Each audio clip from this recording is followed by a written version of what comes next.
ఈరోజు మన ధ్యానము ప్రభువారి చిత్తములో హోలీ వీక్లో పరిశుద్ధ వారంలో పరిశుద్ధ గురువారము, పరిశుద్ధ శుక్రవారం, పరిశుద్ధ శనివారం చివరి సమయానికి వచ్చేసాము. ఈరోజు గురువారం రోజు ప్రభువారు చేసిన కార్యం ఏమిటయ్యా అంటే, తాను ఈ లోకము నుండి ఎందుకు వచ్చారు, ఈ లోకానికి ఎందుకు వచ్చారు, ఈ లోకములో ఏమి చెయ్యాలో అది చేయవలసిన చివరి గడియ, నా గడియ వచ్చేసింది, నేను ఈ లోకానికి ఎందుకు వచ్చానో ఆ కార్యము నెరవేర్చే గడియ వచ్చేసిందని ప్రభువారు ఏం చేశారంటే, తన శిష్యులను, మీకు రెఫరెన్స్లు ఏమి చెప్పట్లా, చదివించట్లా, శిష్యులను తీసుకొని మేడగదిలోకి వెళ్ళి, ఆ మేడగదిలో ప్రియ సంగమ దేవుని బిడ్డలారా, ఆ మేడగదిలో శిష్యుల పాదాలు కడిగారు. ఈరోజు శిష్యుల పాదాలు కడిగారు.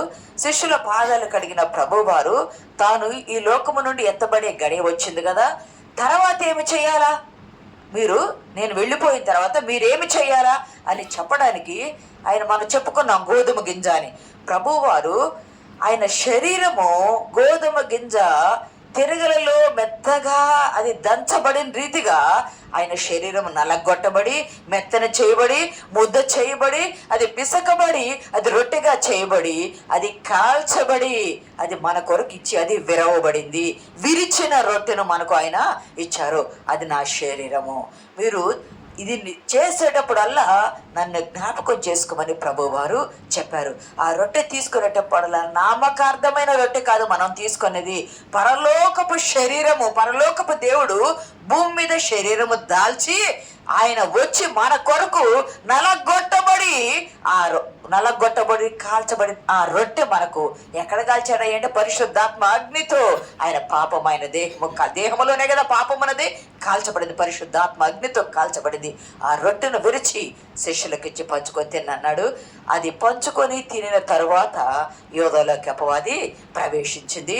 ఆయన ద్రాక్ష రసం తీసుకుని ఇది నా రక్తం అని ప్రభువారు ఇచ్చారు. అది పాత నిబంధనలు గమనించండి, చాలాసార్లు చెప్పాను, రక్తము నేల మీద ఒలికించాలా, త్రాగకూడదు. కానీ ప్రభువారు ఏమన్నారు, ఇది నా రక్తము, మీరు తీసుకొని మీరు దీన్ని త్రాగండి అంటున్నారు. రక్తమునకు సాదృశ్యమైన ద్రాక్ష రసము, అది కూడా ఆయన నేను ద్రాక్షవల్లిని అన్నారు. ఆ ద్రాక్ష రసం ఇచ్చారు. ఇచ్చి మీరు జ్ఞాపకం చేసుకుని ఇది పుచ్చుకునేటప్పుడల్లా నేను మీ కొరకు ఏ రీతిగా బలి అయిపోయానో ఆ శిలువ బలియాగమును జ్ఞాపకం చేసుకొని మీరు క్రమములో ఉండాలా, కట్టడిలో ఉండాలా, ప్రార్థనలో ఉండాలా, విశ్వాసంలో ఉండాలా, పరలోకము చేరే వరకు పరిశుద్ధులుగా ఉండాలని ప్రభువారు మనల్ని నడిపించారు. ఇచ్చిన తరువాత ప్రార్థన అయిపోయింది, పస్కా విందు చేసుకున్నారు. గెత్సెమనే వనానికి వెళ్ళిపోయారు. కిద్రోను వాగు దాటి గెత్సెమనే వనానికి వెళ్ళిపోయారు. ఆ వనములో ఉన్నప్పుడు ప్రభువారు ఆ వనములో ఉండి రాత్రి ఎంత దూరం వెళ్ళి శిష్యులను దూరంగా పెట్టి ప్రార్థన చేసుకునే సమయంలో ఇంకా చాలు ప్రభువారు అన్నమాట. 3 మాటలు ఎందుకు ముందు చెప్పాను, లెండి, ఇంకా చాలు, లెండి, వెళ్ళుదాము. ప్రియ సంగమా, ఈ 3 మాటలు చాలా అమూల్యమైనవి. ఇంకా చాలు, లెండి, వెళ్ళుదము. ఎందుకంటే నన్ను బంధించబోయేవారు సమీపించి ఉన్నారు, నన్ను అప్పగించబోయేవాడు సమీపించి ఉన్నాడు. ప్రభువారు మత్తయిలో, వార్తలో, లోకాలు అన్నిట్లో ప్రభువారి మాటలు చెప్పారు, లెండి వెళ్ళుదము. అయిపోయింది. ఎందుకయ్యా అంటే, లెండి వెళుదామంటే ఇంకా చాలు, నేను మీతో గడిపిన కాలము సరిపోయింది, నేను శరీరంతో ఉన్న కాలము సరిపోయింది, నేను చేసిన అద్భుత క్రియలు సరిపోయింది, అన్నీ ఇంకా చాలు, అయిపోయింది, ఇంకా అయిపోయింది, నేను వచ్చిన పని ముగిచ్చేశాను, అయిపోయిందని ప్రభువారు చెప్పి బంధించబడి ఆ రాత్రికాల సమయంలో 6 తీర్పులు తీర్చబడి ప్రభువారు ఉదయం 6 గంటలకల్లా ఆయనను 39 కొరడా దెబ్బలు కొట్టి ముళ్ళ కిరీటం పెట్టి ఆ యెరూషలేము వీధుల్లో భారమైన సిలువను మోపి ఆయన వీధుల్లో తిప్పారు. ఆయన వీధుల్లో గమనించండి, నేను రిఫరెన్స్ చెప్పకుండా మీకు కళ్ళకు కట్టినట్టు చెవులకు వినిపిస్తూ ఉన్నాను. అది ఆ దృశ్యము మన కళ్ళకు కనిపిస్తూ ఉంటుంది, మనం చెప్తుంటే మనసుకు అర్థం అవుతూ ఉంటుంది ఆ పోలిక. ఆ వీధుల్లో భారమైన సిలువను మోస్తూ వీధుల్లో ప్రభువారు తిరుగుతూ ఉన్నారు. ఖచ్చితంగా 9 గంటలకు ఆయన సిలువ వేశారు. 9 గంటలకు. గమనించండి, యూదుల సాంప్రదాయం ప్రకారం 2 బలులు ఇస్తారు. 2 బలులు. ఉదయకాల బలి 9 గంటలకు, రెండవ బలి 3 గంటలకు. ఉదయకాల సమయము 9 గంటలకు. మొదటి బలి అర్పణ సమయంలో యేసుక్రీస్తు ప్రభువారు ఖచ్చితంగా 9 గంటలకు సిలువ వేయబడ్డారు. ఇప్పుడు మనం చెప్పుకునే అంశం ఏమిటంటే, సిలువపై యేసుక్రీస్తు ప్రభువారు పలికిన 7 మాటల క్లుప్త ధ్యానం చెప్పుకుందాం. సిలువ మీద పలికారు కదా ప్రభువారు. సిలువ మీద గమనించండి, ఆయన పుట్టుకేమో పశువుల పాకలో పుట్టారు ఆయన. ఆయన మరణమేమో పశువుల మధ్య, నోరు లేని మాట్లాడలేని పశువుల మధ్య ఆయన జన్మ పొందుకున్నారు. ఆయన మాత్రము క్రూరమైన మనస్సు గల మనుషుల మధ్య శిలువ మరణం పొందబోతున్నాడు. గమనిస్తే 7 మాటల శిలువ ధ్యానంలో మొదటి మాట లూకా 23:34 తండ్రి రాసుకొని చదవవసరం.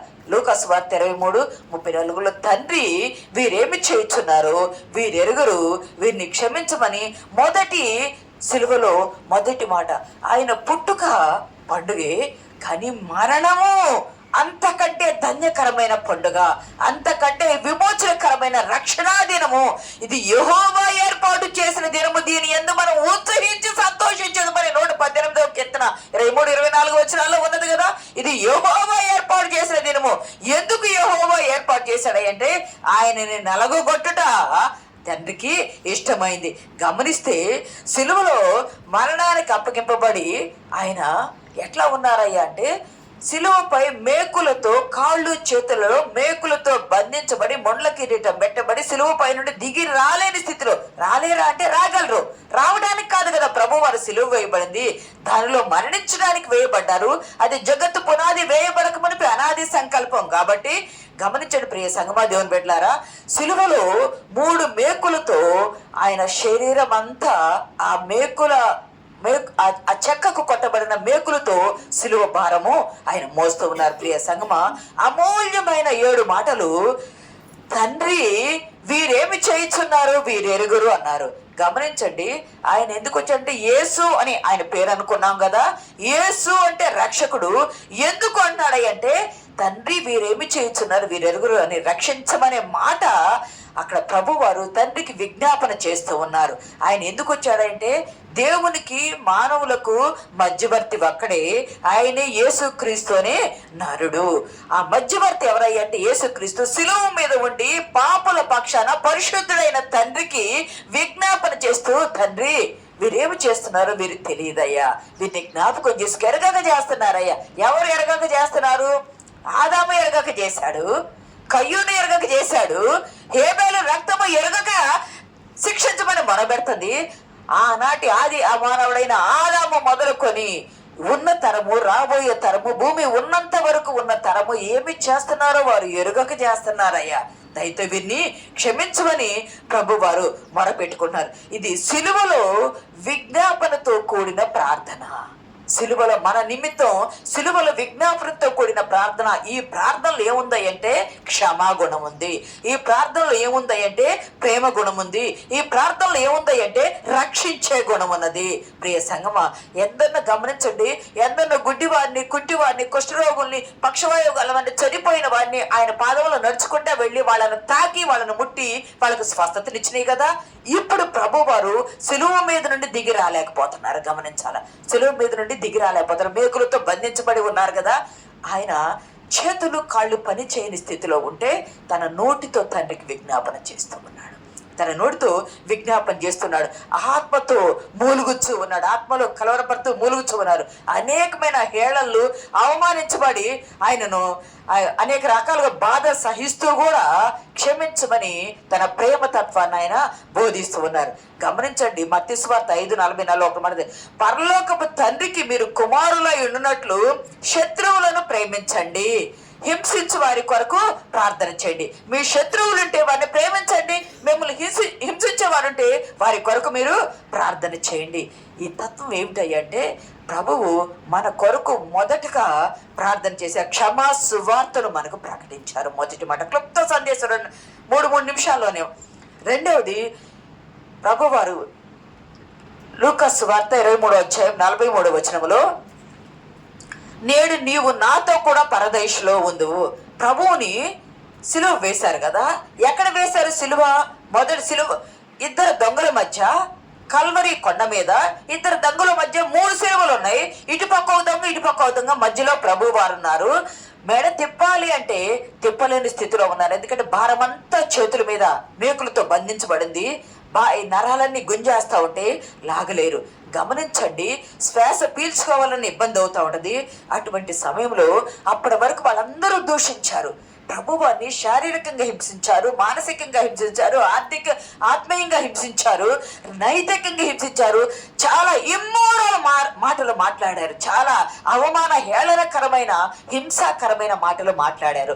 అయినప్పటికీ నీ ప్రభువారు ఒక్క మాట కూడా మాట్లాడాల, తండ్రికి ప్రార్థనే చేస్తూ ఉన్నారు. ఇంతకు ముందు చెప్పే సిలువలో వేసినప్పుడు భయంకరంగా వాళ్ళు బూతులు మాట్లాడి వేసిన వాళ్ళను పక్కన అందరినీ తిట్టేవాళ్ళు, అందరి నిమిత్తం వాళ్ళు నాలుకలు కత్తిరించేవాళ్ళు ఆ సైనికులు. కానీ ప్రభువారు అలా ఉండి కూడా, సిలువలో ఉండి కూడా, భారము భరిస్తూ, బాధ భరిస్తూ, నొప్పులు సహిస్తూ కూడా ఆయన మన కొరకు తండ్రికి ప్రార్థన చేసి దొంగ అడిగాడు. ఇవన్నీ గమనించిన తర్వాత ఇద్దరు దొంగల్లో ఒక దొంగ అడిగాడు, యేసు నీ రాజ్యంలోనికి వచ్చినప్పుడు నీవు నన్ను జ్ఞాపకం చేసుకో అని అన్నప్పుడు, జ్ఞాపకం చేసుకో అన్నప్పుడు గమనించండి, ఆయన ఒక రాజు, ఆయనకు ఒక రాజ్యం ఉంది, ఆ రాజ్యంలో జ్ఞాపకం చేసుకోవాలని ఆయన గుర్తించాడు. కాబట్టి వెంటనే ప్రభువారు అన్నాడు, నేడే నీవు నాతో పరదేశంలో ఉండు. యెషయా గ్రంథం 53:12 ప్రవచనము ఇక్కడ నెరవేరుతుంది. యెషయా గ్రంథము ఒక్కసారి చదవగలుగుతారా? ఆనాడు పుట్టినప్పుడేమో పశువుల మధ్య, జంతువుల మధ్య ఆయన శిశువుగా, పస్కా పశువుగా ఆయన జన్మించాడు. ఈ రోజేమో క్రూర స్వభావం గల మనుషుల మధ్య, దొంగల మధ్య ఆయన వ్రేసిలు వేయబడ్డాడు. గమనించండి, వాళ్ళ మాటలతో, అవేమో కొమ్ములతో పొడుస్తాయి ఈ జంతువులు, వీళ్ళు మాటలతో ప్రభువుని పొడుస్తూ ఉన్నారు. అయినా ఇదంతా ఎందుకంటే చదవ ఇప్పుడు, కావున గొప్పవారితో నేనందరికి పాలు పంచిపెట్టేదను, గనులతో కలిసి అతడు కొల్ల సొమ్ము విభజించుకొనును. ఎలయనగా మరణము నొందినట్లు అతడు తన ప్రాణమును ధారపోసెను. అతిక్రమము చేయువారిలో ఎంచబడిన వాడాయను. అతిక్రమము చేయువారిలో ఎంచబడిన వాడాయను. పాపమును భరించుచు, చాలు, అతిక్రమములు చేయువారిలో ఆయన అతిక్రమం చేశాడా? చేయలేదు కదా. అతిక్రమము చేసిన దొంగల మధ్య అతిక్రమము చేయబడిన వారిలో ఒకరిగా ఎంచబడి ఆయన సిలువ వేయబడి ప్రవచన నెరవేర్పు జరిగింది. గమనించండి, ప్రభువారు నీతిమంతుడు, అనీతిమంతులు ఆయనను సిలువ వేశారు. అనీతిమంతులు, అన్యాయస్తులైన న్యాయాధిపతులు పక్కనున్న దొంగలను మీరు నీతిమంతులు కాదని సిలువ వేస్తే, నీతిమంతుడైన యేసుక్రీస్తు ప్రభువాన్ని ఆ దొంగ వేడుకొనగా, ప్రియ సంఘం, ఆ దొంగ వేడుకొనగా దొంగకు ఏమి ప్రసాదించాడు అంటే, నువ్వు సిలువ మీద దిగయ్యాలా, పరదేశుడు ప్రసాదించాడు. ఎంత గొప్ప విశ్వాసము, ఎంత గొప్ప సాక్ష్యము. ఎవరైనా ఎంత ఘోర పాపినైనా అంచునా క్షమించే దేవుడు. చివరి రెప్పపాటు కాలంలో వచ్చి ప్రభు యొద్దకు వచ్చిన సమయం లేదు. అట్లాగని మేము చనిపోయే ముందు ఒక క్షణంలో నమ్ముతామంటే కాదు, అతను దిగి వచ్చే స్థితి లేదు. కాబట్టి అయినా ఆ సమయంలో కూడా ప్రభువుని వేడుకుంటే ప్రభు అతనికి ఏం చేశాడంటే రక్షణను, పరదేశును అతనికి అందించాడు. ఈరోజు ఆ దొంగ ద్వారా దేవుడు మనతో ఏం మాట్లాడుతున్నాడంటే, నువ్వు రక్షించబడ్డ పాపిగా ఉన్నావా? ఆ దొంగ రక్షించబడాలా, కానీ రక్షించబడటానికి సిద్ధపడి పాపాన్ని విడిచి రక్షణకు సిద్ధమయ్యి ప్రభువుని అడిగాడు. నువ్వు రక్షించబడి ఇంకా పాపిగా ఉంటే నరకానికి వెళ్తావేమో, కానీ దొంగ రక్షించబడి ప్రభువుతో పాటు పరదేశునకు వెళ్ళాడు. నువ్వు విశ్వసిస్తే తనతో పాటే నువ్వు వెళ్ళు అలా తనతో పాటే తీసుకెళ్ళి శక్తి కలిగిన వాడు. రెండవ దొంగ, ప్రియ సంగమా, ఎంత గొప్ప రక్షణ సువార్తను అతనికి ప్రకటించాడు. మూడవది చూద్దాం, చూడండి, సిలువలో మూడవ మాట చూద్దాము. యోహాను సువార్త 19:26-27 వచనాల్లో మూడో మాటలో ఆ భారమైన సిలువను మోసి మొదటి మాట మాట్లాడి తండ్రికి రక్షణ సువార్తను ప్రజలకు అందించి తండ్రితో మాట్లాడి మధ్యవర్తిగా ఉండి విజ్ఞాపన చేసి ఉండి రెండవ దొంగకు రక్షణ సువార్తను ప్రకటించి అతనిని రక్షించాడు. మూడవదిగా, అమ్మా ఇదిగో నీ కుమారుడు, శిష్యుని చూసి ఇదిగో నీ తల్లి అని ఆ బాధ్యతా సువార్తను అప్పగించాడు. ప్రియ సంగమా, ఇదేమిటంటే బాధ్యతా సువార్త. గమనించండి, సిలువలో ఉన్నారు, సిలువలో ఉండి కూడా ఆయనే గాయపరచబడి నొప్పులతో చూడటానికి సొగసు స్వరూపం లేక బాధపడిపోయినటువంటి ప్రభువారు సిలువ మీద నుండి ఇంకా ఆ కొద్ది గంటలైతే తన ప్రాణము వెళ్ళిపోతుంది, తాను చనిపోతారు. ఈ లోకములో శరీరం దాల్చి వచ్చిన పని అయిపోయింది, ఇంకా ఇక్కడ శరీరంతో ఉండవలసిన పని లేదు, అయిపోయింది. మరి వెళ్ళిపోయేటప్పుడు తాను చేయవలసిన బాధ్యత ఇంకా మిగిలి ఉంది కదా. అదేమిటంటే తాను ఈ లోకానికి రావటానికి తల్లిని, ఆమె గర్భాన్ని ప్రభువారు వాడుకున్నారు. మరియను, కన్య మరియను ఆమె గర్భాన్ని ప్రభు వారు వాడుకున్నారు. ఆమె ఈ లోకముల తల్లిగా ఎంచబడింది కదా, మరి ఆమె బాధ్యత చూడాలి కదా. భర్తను పోగొట్టుకొని ఒంటరిగా కుమారుడు ఈ స్థితిలో ఉంటే సుమియోను ప్రవక్త నీ హృదయంలోకి ఖడ్గము దూసుకొని పోవును అని ఆయన చెప్పిన ప్రవచనము ఇప్పుడు ప్రభువుని మేకులతో సిలువలో కొడితే ఆ మేకులు ఆమె హృదయంలో గుచ్చుకున్నట్టని దీనురాలై ఈ దీనురాలి ఈ స్థితిని దేవుడు కటాక్షించి ఉన్నాడని లోకాసువార్తలో చెప్పింది కదా అమ్మా. ఇప్పుడు ఆమె ఏమైందంటే నిజంగా దీనురాలైపోయింది, ఎవరూ లేని ఒంటరిది అయిపోయింది. ఆమె హృదయంలో ఖడ్గము దూసుకొని పోయింది కదా. ఖడ్గము దూసుకొని పోయినప్పుడు ఆ మాట ఏమిటంటే ఖడ్గం అంటే ఖడ్గం అనే ఆకారం కాదు, ఆ శ్రమ, ఆ దుఃఖము, ఆ కన్నీరు ఆమె హృదయంలో ఖడ్గం దూసుకొని పోయినట్లయింది. ప్రభు వారు కొట్టిన మేకులు ఆమె హృదయంలో గుచ్చినట్టయింది. దుఃఖముతో సిలువు యొద్ద ఏమీ తోచలేని దిక్కు తోచని స్థితిలో సిలువు యొద్ద ఉండి కుమారుని వైపు చూస్తూ ఉన్న ఆ తల్లి వైపు కుమారుడంట బాధ్యతగా చూసి అమ్మా అని పిలిచాడంట. గమనించండి, సిలువలో భూమి ఆకాశానికి మధ్య వేలాడుతూ ఉన్నాడు. సిలువ కింద సిలువ దగ్గర, ఆ కొండ మీద వేయబడ్డ సిలువ దగ్గర ఆ తల్లి ఆ స్త్రీలతో పాటు ఉన్నది. ఆమె ఏడుస్తూ మోగగా రోధిస్తూ ఉన్న ఆ తల్లిని చూసి అమ్మా అని ప్రభువారు పిలిచిన ఆ పిలుపు, అది ఏ భాషలో అయినా, మా అమ్మ కావచ్చు, మా అమ్మ కావచ్చు, ఏదైనా ఏ భాషలో అయినా అమ్మాని పిలిచిన అమ్మా అనే పిలుపు అంట హృదయములు ఖడ్గము దూసుకొని పోవునని సుమియోను ప్రవక్త చెప్పాడు కదా. కుమారుడు అమ్మాని పిలిచిన ఆ పిలుపు ఆమె హృదయములో గుచ్చబడిన ఆ గాయము నెమ్మది కలిగినట్లు అయిపోయిందంట. ఓ భక్తుడు ఎంత ఆత్మీయంగా చప్పట్లు కూడా దేవుని నామాన్ని కనపడతాం మనం. హృదయంలో గుచ్చబడిందంట. భర్తను బాగొట్టుకుని ఉంది, ఒంటరిగా ఉంది, ఉన్న కుమారుడు సిలువ మరణానికి అప్పగించబడ్డాడు. తర్వాత భవిష్యత్తు ఏమిటనేది ఆమెకు అంధకారంగా ఉంది. ఏమి చేయాలో తోచని స్థితిలో ఆ కుమారుని వైపు ఆ కుమారుడు తల్లిని పిలిస్తే, అమ్మా అని పిలిస్తే ఆ పిలుపు ఆమె హృదయానికి నెమ్మదినిచ్చి కుమారుని వైపు చూడగా, అమ్మా ఇదిగో కళ్ళతోనే నోటితోనే చేతులు చాపి చెప్పడానికి లేదు కదా, అమ్మా ఇదిగో నీ కుమారుడు, శిష్యుని చూసి ఇదిగో నీ తల్లిని తలతోనే కళ్ళతోనే బాధ్యతను అప్పగించాడు. ఇక్కడ సామెతల గ్రంథంలో ఉంటుంది, 10 ఆజ్ఞల్లో కూడా నువ్వు దీర్ఘాయుష్మంతుడు కగినట్టు మనం భూమి మీద దీర్ఘాయుష్మంతుడు కావాలంటే తల్లిదండ్రిని సన్మానించాలి. సన్మానించడం శాలువ కప్పి దండ వేయటం కాదు, సన్మానించటం అంటే బాధ్యతగా గౌరవించటం. ఇక్కడ నీ తండ్రి మాట నిర్లక్ష్యం చేయవద్దు, నీ తల్లిని ముదమియందు సంతోష పెట్టవలెను. భూమిపై ఉన్నప్పుడు యేసుక్రీస్తు ప్రభువారు ఈ మాట తన తల్లితో చెప్తూ, నేను వెళ్ళిపోతున్నాను, నీకు బాధ్యత, నేను ఒంటరిగా చేయటం లేదు, నీకు బాధ్యతను అప్పచెబుతున్నాను. శిష్యునికి, నమ్మకమైన శిష్యునికి బాధ్యతను అప్పచెప్పాడు. ప్రియ సంగమా, మన తల్లిని మనం నిర్లక్ష్యం చేయకూడదు, మన తండ్రిని మనం నిర్లక్ష్యం చేయకూడదు. ఇక్కడ 10 ఆజ్ఞలను నెరవేర్చాడు ప్రభువారు. 10 ఆజ్ఞలను నెరవేర్చాడు ప్రభువారు. భూమిపై నుండి తాను వచ్చుటకు కారణమైన ఆ తల్లిని విడిచిపెట్టక ఆ తల్లి బాధ్యత శిష్యునికి అప్పచెప్పి తాను వచ్చిన బాధ్యతను నెరవేర్చి ఆయన వెళ్ళిపోతున్నాడు. ఈ 3 ఇతరుల కొరకైనవి. సర్వలోకానికి తండ్రి క్షమించమన్నాడు, దొంగను క్షమించాడు.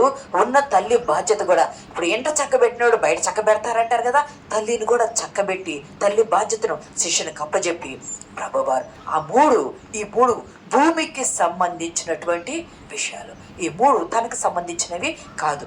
4వ దానికి వెళ్దాం చూడండి. ఇక్కడ ఒక మాట మనం గమనిద్దాము.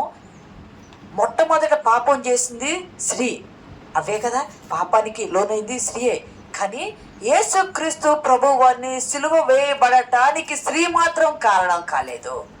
పాపము చేయటానికి, పతనం కావడానికి, సృష్టి పతనం కావడానికి స్త్రీ కారణమైంది. కానీ ప్రభువారు సిలువ వేయడానికి స్త్రీ కారణం కాలేదు, పురుషుడు మాత్రమే కారణమయ్యాడు. ప్రియ సంగమా, దేవుని బిడ్డలారా, ఆ స్త్రీ పాత్ర చాలా గొప్పగా ఉంది.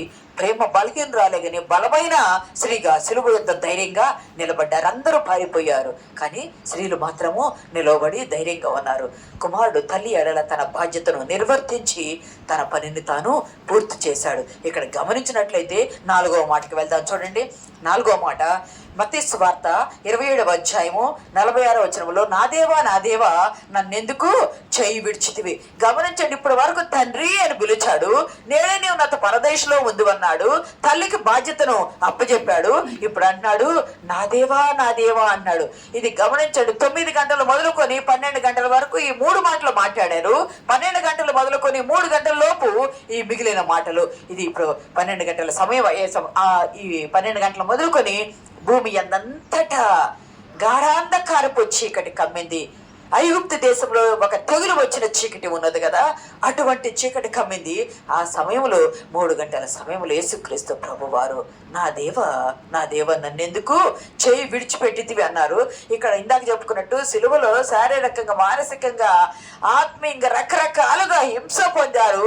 ఆయన్ని ఏమీ లేని వారి వలె దిగంబరుడిగా ఆయన నడి రోడ్డు మీద వీధిలో అందరూ వచ్చిపోయే దారిలో అవమానపరిచిన రీతిగా ప్రభు వర్ణన చేశారు.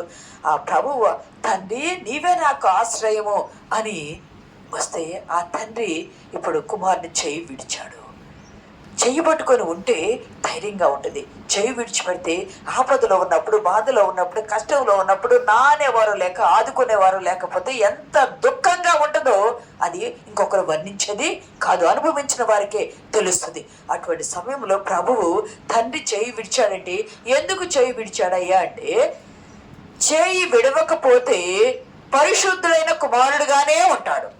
చేయి విడిస్తే పాప ప్రోక్షణ మోపబడింది, పాపము మోపబడింది.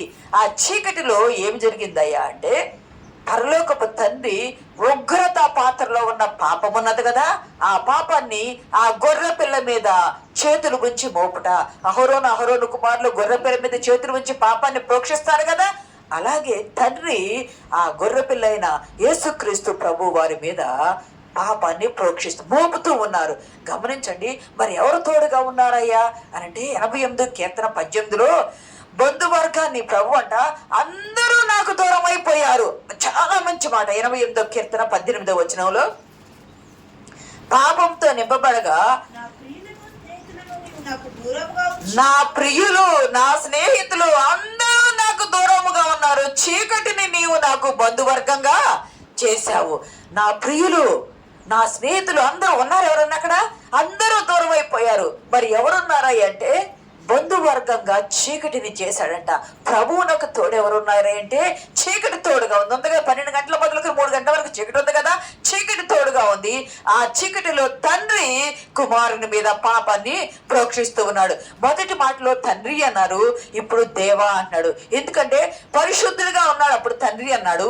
ఇప్పుడు పాపిగా చేయబడ్డాడు కాబట్టి పాపిగా విజ్ఞాపన చేస్తూ ఉన్నారు, పాపిగా ప్రార్థన చేస్తున్నారు. తండ్రి తన కొరకైన ప్రార్థన ఇది, తండ్రి అనే పైన 3 ఏమో ఇతరుల కొరకు, ఇక్కడ నుండి వచ్చేదేమో ప్రభు తన కొరకు చేస్తున్నాడు. తండ్రి నా చెయ్యి నువ్వు ఎందుకు విడిచావయ్యా అని ఆయన బాధ తప్త హృదయంతో ప్రభు ఎడబాటు సువార్త ఇది, తండ్రితో ఎడబాటు సువార్త. ఇక్కడ యేసుక్రీస్తు వారిలో పాపము లేదు, కానీ పాపి స్థానములో నిలవబడ్డాడు. పాపిగా చేయబడిన గొర్రె పిల్లగా నిలవబడ్డాడు. పస్కా పశువుగా వధించబడటానికి ఆయన నిలవబడ్డాడు.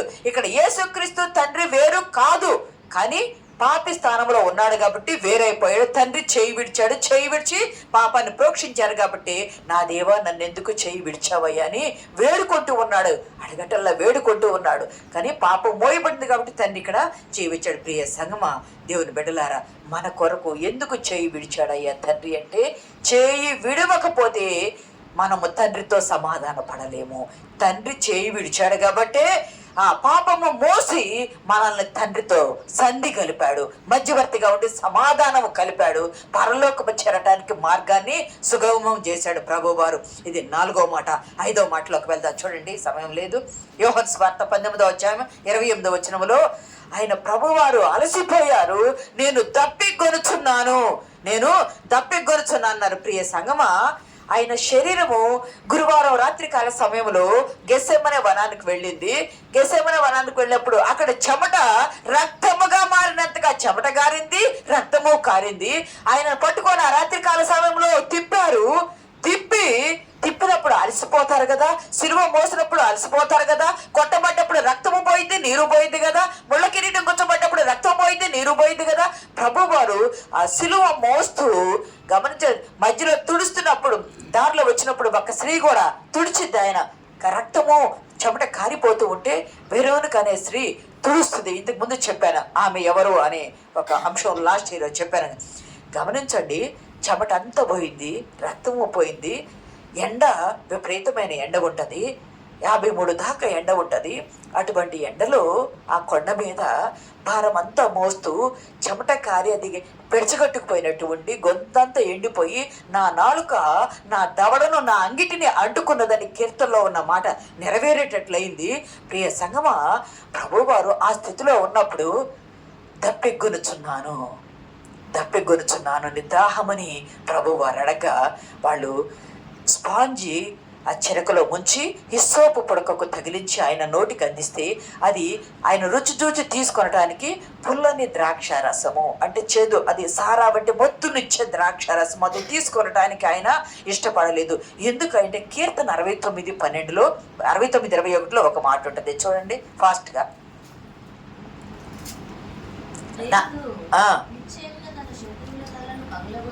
69:21 చేదును నాకు ఆహారముగా పెట్టిరి, నాకు దప్పి అయినప్పుడు చిరకను త్రాగనిచ్చిరి. ప్రవచన నెరవేర్పు జరగాలి కదా. 22వ కీర్తన 15లో కూడా ఉంటుంది, నా నాలుక నా దవడకు అంటుకొని ఉన్నది. ప్రియ సంగమా, జీవజలము నేనే అన్నారు. ఆకాశం అయింది, భూమి అయింది, సముద్రం అయింది, సర్వ సృష్టి అయింది. సమరయాశ్రీ దగ్గర ప్రభు వారు ఏం చెప్పారు? జీవజలము నేనమ్మా, నా యందు విశ్వాసం ఉంచిన వాడు కడుపులో నుండి జీవజల నదులు పారుతాయి, నేను ఇచ్చే నీళ్ళు తాగితే ఇంకెప్పుడు దప్పిక కొనడని చెప్పాడు కదా. ఆ దప్పిక కొనడు అని చెప్పిన ప్రభువు ఇప్పుడు శారీరకంగా అలసిపోయారు, మానసికంగా అలసిపోయారు, ఆత్మీయంగా కూడా మాటలు, నిందలు, అవమానాలు భరిస్తూ, హేళన భరిస్తూ అలసిపోయిన వారయ్యారు. శారీరకంగా అలసట వల్ల అంగిలి ఎండిపోతుంది. రెండవది, దాహం ఎందుకైందయ్యా అంటే తండ్రి చేయి విడిచటం వల్ల దాహమైంది. తండ్రి ఎడబాటుతో వచ్చిన దప్పిక, తపనతో కూడిన దప్పిక. తండ్రి దుప్పి నీటి బాగుల కొరకు ఆశపడింది కదా, తృష్ణగా ఉంటుంది కదా. తండ్రి కొరకు తృష్ణగొంటూ అయిన దప్పిక అది. అంటే ఆత్మల దాహము. నేను వచ్చా, నా పని అయిపోయింది, నేను ముగించుకొని వెళ్ళిపోబోతున్నాను, తర్వాత కొనసాగించాలి అని తపనతో కూడిన దాహము. తండ్రి ఎడబాటు వల్ల వచ్చిన దాహము, తండ్రి పని నెరవేర్చిన దాహము. పని అంతా అయిపోయిన తర్వాత శుభ్రమై ఒక గ్లాస్ నీళ్లు తాగుతాం. ఎందుకు? పని అంతా అయిపోయింది, రిలాక్స్ కావడానికి. ప్రభువు కూడా తన పని అయిపోయింది, రిలాక్స్ అవుతున్నారు, అలసిపోయారు, దప్పిక కావాలా, హిస్సోపు పుడక చిరక ప్రవచన నెరవేర్పు కావాలా. ఇది వేదన సువార్త. తండ్రి ఎడబాటుతో వచ్చినటువంటి బాధ, తప్త హృదయంతో వచ్చినటువంటి ఎడబాటు వేదన సువార్త ఇది. ప్రియ సంగమా, దప్పిక ఎందుకైందయ్యంటే, ఆయన దప్పిక ఎలా తీరిందయ్యంటే, నీవు నేను అనేకులను ప్రభు సన్నిధానముకు నడిపించుటే ఆయన దప్పిక తీరుట. అది ఆ రోజు ఆయన ఎందుకు దప్పికొన్నాడు అంటే, మనం ఆ దప్పిక తీర్చాలని. ఆ దప్పిక తీర్చమని ఈరోజు మనకు ఆజ్ఞ ఇస్తున్నాడు. ఆ రోజు శిష్యులకు ఆజ్ఞ ఇచ్చాడు. 6వ మాట చూసుకుందాం, చూడండి. యేసు 6వ మాట, యోహాను సువార్త 19:30. యేసు ఆ చిరక పుచ్చుకొని సమాప్తమైనదని చెప్పి తల వంచి సమాప్తమైనదని చెప్పాను. ఇక్కడ గమనిస్తే తాను వచ్చిన పని, నిందలు బట్టం సమాప్తమైంది, హింసించబట్టం, ప్రభు హింసలు బట్ట కదా, వారి హింసించటం సమాప్తమైంది, దూషణలు సమాప్తమైంది, అవమానాలు సమాప్తమైంది, బలి అర్పణ సమాప్తమైంది. బలి అర్పణగా తాను అప్పుడేమో తండ్రి నిశ్చితమై తెగిన నా ఎదురు నుండి తొలగించన్నారు. ఇప్పుడు సిద్ధపడి వచ్చేసారు, ఇంక అయిపోయింది, సిలువలో ఉన్నారు, కార్యము సమాప్తమైపోయింది. తనను తాను లోక పాపమును మోసుకోవడానికి వచ్చిన విమోచన క్రయధనముగా వచ్చిన తను అర్పించుకొని ధర్మశాస్త్రము బలి అర్పణ అంతయో నెరవేర్చి తండ్రి అప్పగించిన పనిని ముగించి ఒక కేక వేశాడు. 4లో 6లో 7లో 3 కేకలు ఉంటాయి బైబిల్. ఈ మాట 7 మాటల్లో ఒక కేక వేసి తండ్రి సమాప్తి, టెటలెస్టాయ్. ఇంతకుముందు ఒకసారి చెప్పాను నేను. టెటలెస్టాయ్ అంటే ముగింపు అయిపోయింది, ఇట్స్ ఓవర్. ఇట్స్ ఓవర్, అయిపోయింది, ముగింపు అయిపోయింది. నేను ఎక్కడి నుండి వచ్చానో ఆ వచ్చి నీవు చెప్పిన పని, ఆదామైతే తప్పిపోయాడు, నేనైతే తప్పిపోలే. నీ చిత్తము నెరవేర్చా, నీవు చెప్పిన ఆజ్ఞను పాటించా, నెరవేర్చి ముగించి సమాప్తం చేసి, ఓవర్ అయిపోయింది, సమాప్తం చేసి నేను మరలా నీ యొద్దకు వస్తానని వీడ్కోలు సువార్త ప్రకటించారు ప్రభువారు. వీడ్కోలు సువార్త ప్రకటించారు. ప్రియ సంగమా, మనకి ఏదైనా ఒక పని అప్పచెప్తే ఎంత బాధ్యతగా చేయాలో ఇక్కడ యేసుక్రీస్తు ప్రభువారు మనకి నిరూపించారు. అప్పచెప్పిన పని బాధ్యతగా చేయటం ధన్యత. ఆ ధన్యత యోధా పోగొట్టుకున్నాడు, మనం పోగొట్టుకోకూడదు. ఆయన నమ్మకంగా తండ్రికి పని అప్పచెప్పి, నా పని అయిపోయింది, అందరి వైపు చూశారు, ఏమి లేదు, తండ్రి వైపు చూశాడు, తన అయితే తండ్రి వైపు చూసి, అయిపోయింది తండ్రి, నేను నీ దగ్గరకు వచ్చేస్తున్నాను. గమనించండి, ఫిలిప్పీ 2:6 ఉంటుంది కదా, తండ్రితో విడిచిపెట్టకూడని భాగ్యం అని ఎంచుకొనలేదు, కానీ ఎందుకయ్యా ఆయన సమాప్తం చేశాడు అంటే తండ్రితో సమానంగా ఉండేవాడు. అప్పుడు ఆ సమానత్వాన్ని వదులుకొని భూమి మీదకి వచ్చాడు కదా, మళ్ళా ఆ సమానంగా ఉండటానికి 2:6 ఉంటుంది కదా, మనుషుల పోలికగా పుట్టి దాసుని స్వరూపం ధరించుకొని తనను తాను రిక్తునిగా చేసి దేవునితో సమానముగా ఉండుట విడిచిపెట్టకూడని భాగ్యమని ఎంచుకొనలేదు. కానీ అంటే ఎక్కడున్నాడు ఆయన? దేవునితో సమానముగా ఉన్నాడు. ఆ సమానత్వాన్ని వదులుకొని ఇక్కడికి వచ్చి ఆ పని ముగించుకొని మళ్ళీ ఇప్పుడు సమానముగా అంటే తండ్రి కుడి పార్శ్వన కూర్చుని కుమారుడిగా ఉండటానికి ఆయన ప్రభువారు పని ముగించుకొని వచ్చేస్తాడు. తండ్రి, నువ్వు చెప్పిన పని నేను చేశా, నిన్ను ఇక్కడ మహిమపరచా, నేను మరలా నీ ఎద్దుకు వస్తున్నా, నీవు నన్ను మహిమపరచు. నాకు మొదట ఏ మహిమ ఉండిందో, యోహాను సువార్తలో ఉంటుంది కదా, ఏ మహిమ ఉండిందో మరలా ఆ మహిమతో నన్ను బలపరచు, ఆ మహిమతో నన్ను మహిమపరచని తండ్రిని వేడుకొని సమాప్తం చేసి వెళ్ళిపోయాడు. 7వ మాట చూసుకుందాం చూడండి. లూకా సువార్త 23:46 తండ్రి, నీ చేతికి నా ఆత్మను అప్పగించుకొనుచున్నాను. గమనించండి, తండ్రి నీ చేతికి నా ఆత్మను, ఇజ్రాయేలీలు ప్రార్థన చేసేటప్పుడు, రాత్రి నిద్రపోయేటప్పుడు, తండ్రి మా ఆత్మను, మా దేహాన్ని నీకు అప్పచెప్పుకుంటున్నాం అని ప్రార్థన చేసుకొని ముగింపు చేస్తారు. అంటే నీ దగ్గర భద్రంగా ఉంటుందయ్యా, మా దగ్గరుంటే ఇదే పోతుంది, నీ దగ్గరుంటే భద్రంగా ఉంటుందని భద్రతగా తండ్రికి అప్పచెప్పుడు. యేసుక్రీస్తు ప్రభు వారు కూడా, నేను వచ్చిన పని అయిపోయింది, నా పని ముగించేశా, దేహము ఇక్కడ అరిమత్త యేసేపుకు అప్పచెప్పేస్తున్నాను, ప్రాణము అపవాదికి ఇచ్చేసి మానవాళిని నేను కొన్నాను, ఇంకా ఏముందో అంటే ఆత్మ మాత్రమే ఉంది. ఆ ఆత్మను నీకు అప్పచెప్పుకుంటున్నా తండ్రి, నీకు అప్పచెప్పుకొని నేను నీ వద్దకు తిరిగి వస్తున్నానని చెప్పి సాయంకాల సమయం, ఇందాక చెప్పాను కదా, మొదట్లో 2 బలులు ఇస్తారు, ఒకటి 9 గంటలకు, ఇప్పుడు 3 గంటలకు. 3 గంటల్లో తండ్రి నా ఆత్మను నీ చేతికి అప్పచెప్పుకుంటున్నాను బిగ్గరగా కేక వేసరు అని ఉంటది. ఎందుకు బిగ్గరగా అంటే 3 గంటలకు బలి అర్పించేటప్పుడు యాజకుడు కొమ్ము బోర పట్టుకుని బిగ్గరగా కేక వేస్తాడు, బలి అయిపోయింది అని చెప్పడానికి. ప్రజలందరికీ తెలియాలి కదా, ఇప్పుడు ప్రజలందరికీ కేక వేసి బలి అయిపోయింది, దేవాలయంలో బలి అయిపోయిందని తెలియాలంటే బోర ఊదాల. ఆ బోర సిగ్నల్ ఏమిటి? అయిపోయింది, ఓవర్ అయిపోయిందని. యేసుక్రీస్తు ప్రభువారు బిగ్గరగా కేక వేశారనే మాట ఉంది కదా, ఎందుకు బిగ్గరగా కేక వేశారయ్య అంటే అయిపోయింది, బలి అర్పణ అయిపోయింది, శరీరము అప్పచెప్పేశాను, ఇక్కడ ప్రాణము అప్పచెప్పేశాను, ఆత్మను నీ చేతికి అప్పచెప్పుకున్నా. మొన్న అయిపోతుంది, ఆత్మ దాన్ని దయచేసిన దేవుని ఎదుగున ప్రసంగ గ్రంథంలో ఉంది కదా, ఆత్మ తండ్రికి అప్పచెప్పుకొని ఇంకా భద్రంగా ప్రభువారు నా పని అయిపోయింది, నేను వచ్చేస్తున్నానని చెప్పి బోర ఊది కేక వేసి బలి అర్పణ జరిగిపోయిందని ప్రజలకు సమాధానము, సువార్తను ప్రకటించారు. ప్రియ సంగమా, ఆయన ఎన్ని విధాల హింసించి, శ్రమ పెట్టి, కష్టపెట్టి, బాధించి, హేళన చేసినా తాను చెయ్యాలి అనుకున్న పని సంపూర్తి చేసే వరకు అవన్నీ సహించారు, భరించారు, ఆ వేదన అనుభవించారు. అది ఎందుకయ్యంటే నీ కొరకు, నా కొరకే. పరలోకపు దేవుడు పరలోకాన్ని విడిచి భూలోకానికి రావాల్సిన అవసరం లేదు. ఆత్మస్వరూపి శరీరం దాల్చి ఆయన వచ్చాడంటే ప్రియ సంగమా, శరీరంతో ఉన్న మనము పాపములో కట్టబడ్డాం.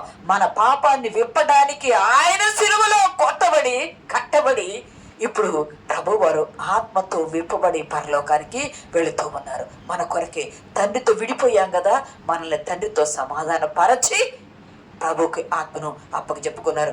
ఆయన వచ్చిన పని, ఆయన యాత్ర జయకరంగా జయోత్సవం. అది ఏ కేకయ్య అంటే, ఎట్లా వేసిన కేకయ్య అంటే విజయోత్సవంతో వేసిన కేక. ప్రభువునకు అప్పచెప్పుకుని విజయోత్సవంతో జయశాలిగా కుమారత్వాన్ని రుజువుపరుచుకున్నాడు. తండ్రి అన్నాడు కదా, ఇప్పుడు కుమారత్వాన్ని రుజువుపరుచుకున్నాడు. కుమారత్వని నీ కుమారుడిని రుజువుపరుచుకున్నాడు. నువ్వు చెప్పిన పనిని పూర్తి చేశాను రుజువుపరుచుకున్నాడు. అంతేకాదు ప్రజలను సమాధానపరిచాడు, పాపాన్ని భరించాడు, రక్త ప్రోక్షణ జరిగించాడు. సిలువలో ఆయన తాను చేసిన ఆ కార్యము తండ్రికి ఇష్టమయ్యేటట్టు తండ్రి చిత్తాన్ని నెరవేర్చాడు. నేను ఇప్పుడు ఎవరమయ్యా అంటే ఆయన విలువైన సొత్తు. ఆయన ప్రాణం పెట్టి నిన్ను నన్ను కొనుక్కున్నాడు. నీవు కాదు, నేను కాదు, మనం ఆయన సొత్తు. ఆయన చిత్త ప్రకారము మనం ఉండాలి అని నమ్మకత్వంతో తన విశ్వాస యాత్ర, జీవిత యాత్ర కొనసాగించి దాని శిలువ మీద ముగించి తిరిగి ఎక్కడి నుండి వచ్చాడో అక్కడికి వెళ్ళటానికి ఆయన సిద్ధపడి ఉన్నారు. ఈరోజు నేనేం చేయాలంటే విజయోత్సవంతో కేక వేశాడు ఆయన. విజయోత్సవంతో అయిపోయింది, బలి అయిపోయింది. ఇంకా పాత నిబంధనలో బలి అర్పణ అనేది లేదు. లోకములో ఇంకొక కుమారుడు వచ్చి బలి ఇచ్చే అవసరమో లేదు. ఈ లోకము ఉన్నంత వరకు ఇదే బలి అర్పణ, ఈ బలి అర్పణ, ఇదే రక్షణ.